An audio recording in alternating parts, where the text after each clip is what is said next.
తెలంగాణలో విద్యార్థులు నిరుద్యోగుల సమస్యలను పరిష్కరించడంలో కాంగ్రెస్ ప్రభుత్వం విఫలమైందని తెలంగాణ బీజేపీ అధ్యక్షుడు రామచంద్రరావు విమర్శించారు. నిరుద్యోగ సమస్యతో పాటు సంక్షేమ పథకాలను సక్రమంగా అమలు చేయడం లేదని ఆరోపించారు. ఎన్నికల సమయంలో కాంగ్రెస్ ఇచ్చిన హామీలు అమలు కావటం లేదన్న రామచంద్రరావు హామీల అమలులో వైఫల్యంతో కాంగ్రెస్ పార్టీ ఇప్పటికే బలహీనపడిందని వ్యాఖ్యానించారు.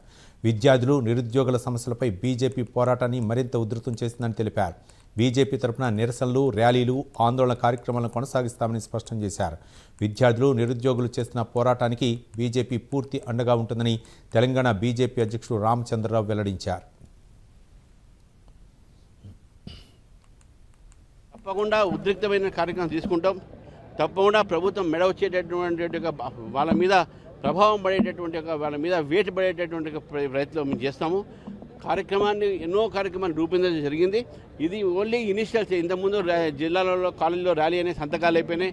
దాదాపు 5 లక్షల మంది విద్యార్థుల సంతకాలు చేసినట్టు కాగితాలు మా దగ్గర ఉన్నాయి. అది కూడా ప్రభుత్వానికి మేము సమర్పించే ప్రయత్నం చేస్తాము.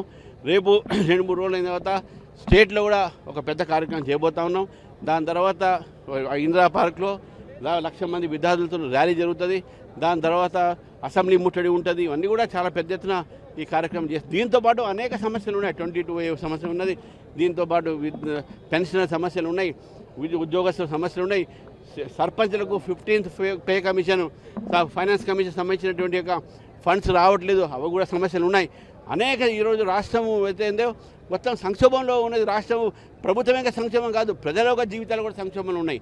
కాబట్టి దీని వ్యతిరేకంగా పోరాడాల్సిన అవసరం ఉన్నది. ప్రజలు భారతీయ జనతా పార్టీ వెంట నడవాలని చెప్పేసి కూడా తప్పకుండా ఉద్రిక్తమైన కార్యక్రమం తీసుకుంటాం.